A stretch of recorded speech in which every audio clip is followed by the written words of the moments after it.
Le secteur enfant comprend 3 domaines d'activité. Donc le premier qui est le périscolaire. Donc nous accueillons les enfants le matin avant l'école à partir de 7h30. Et on a 2 lieux d'accueil. Donc le premier c'est ici au CLTEP où on accueille les enfants des écoles maternelles Émile Zola, Irène Curie, Eugénie Cotton et les écoles de Jean Burger. Le deuxième accueil se fait à Jean-Jacques Rousseau où on accueille donc les enfants de l'école Jean-Jacques Rousseau et des écoles maternelles Elsa Triolet et Le Breuil. Ensuite, on les emmène à l'école et on les récupère du coup à midi pour le temps méridien, donc la cantine. Alors là, on a 3 lieux de restauration. Donc le premier au CLTEP pour les écoles maternelles Émile Zola, Irène Curie et Eugénie Cotton. Le deuxième à l'école Jean-Jacques Rousseau, donc pour les enfants de l'école Jean-Jacques Rousseau et les maternelles Breuil et Elsa Triolet. Et le troisième au FPA, foyer des personnes âgées, pour les enfants des écoles Jean Burger. Donc une fois la cantine terminée, on les redépose de nouveau à l'école pour les récupérer cette fois-ci à 16h15 à la sortie de l'école.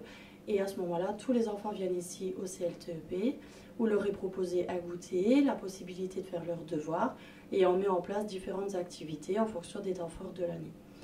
Parce que du coup, il y a différents temps forts au niveau du périscolaire, il y a des repas de fin d'année concernant Noël, la fin d'année scolaire, il y a aussi le Nouvel An chinois, l'épiphanie. Bref, on essaye de respecter un petit peu le calendrier de manière générale. Les inscriptions se font au plus tard le jeudi soir 18h pour la semaine qui suit. En ce qui concerne les mercredis éducatifs, donc, on ouvre les portes à partir de 7h30 jusqu'à 9h pour les parents qui travaillent. Et donc les parents ont la possibilité d'inscrire leurs enfants en demi-journée ou en journée complète. Donc demi-journée comprend le matin avec la cantine ou alors seulement l'après-midi.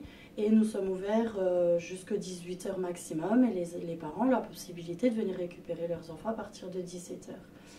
Donc il existe en début d'année et mis à disposition des parents tout au long de l'année des plannings. Un premier planning qui traduit les moments forts, c'est-à-dire les grandes sorties ou vraiment les grandes manifestations qui vont se dérouler les mercredis et aussi par cycle, donc de vacances en vacances, des plannings en fait leur expliquant un petit peu ce qu'on va faire chaque jour dans le cadre des mercredis éducatifs. Ensuite, donc, nous avons les centres aérés. Donc les centres aérés, c'est à partir de l'âge de 3 ans. Pour les enfants qui fréquentent déjà le périscolaire, sinon c'est à partir de 4 ans. On fonctionne à la journée pour les petites vacances scolaires et à la semaine pour les grandes vacances d'été. On ne fonctionne pas pendant les vacances de Noël et la toute dernière semaine d'août, juste avant la rentrée des classes. Et voilà, donc il y a tout un tas d'activités qui est proposé aux enfants. Par vacances, il y a un thème qu'on essaye de respecter. Pour le mois de juillet, donc le thème sera sport et plein air. Donc ce sera en fait tout ce qui est un petit peu sport de plage, cerf-volant, des petites choses comme ça. On va aussi participer cette année à Macadam Jeunesse qui est organisée par la ville. Ensuite, on enchaînera avec une petite semaine sur les aventuriers. Et pour terminer au mois d'août, la tête dans les étoiles.